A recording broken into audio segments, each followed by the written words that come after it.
Well, good morning again, friends. It's our Mind Space program where we are learning 12 verses this year, one a month. We just finished Romans 12:12. Be joyful in hope, be patient in affliction, be faithful in prayer, share with the Lord's people who are in need, practice hospitality. And I'm going to make it easy on you this month. We're going to stay in Romans 12. It'll be really easy to remember the address. You just learned Romans 12:12. Now we're just jumping back to Romans 12:1. So we're just going 12 verses back in the same chapter.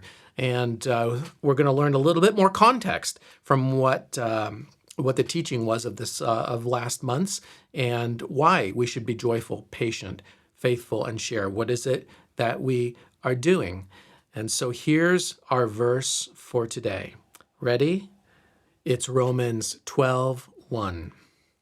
Therefore, I urge you, brothers and sisters, in view of God's mercy, to offer your bodies a living sacrifice, holy and pleasing to God.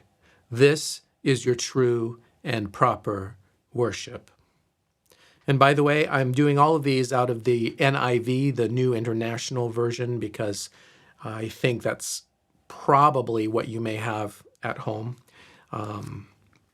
But you can memorize them in any version that you like and that you have within hand's reach here. Therefore, I urge you, brothers and sisters, in view of God's mercy, to offer your bodies as a living sacrifice, holy and pleasing to God. This is your true and proper spiritual worship. This verse is going to be a little tricky for me because I already have it memorized, but in a different version where the wording is a little differently, so it's tripping me up. All right, one more time. Therefore, I urge you, brothers and sisters, in view of God's mercy, to offer your bodies as a living sacrifice, holy and pleasing to God. This is your true and proper worship. So it's good to have a little context of what we learned last month. Last month we learned about the importance of being joyful, patient, faithful, of sharing in community.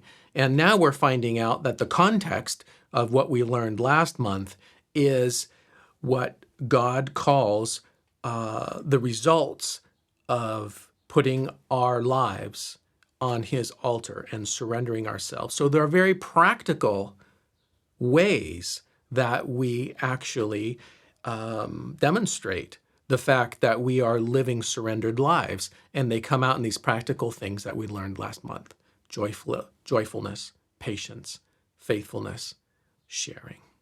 All right? Well, we're going to keep rolling over these words in our minds this month.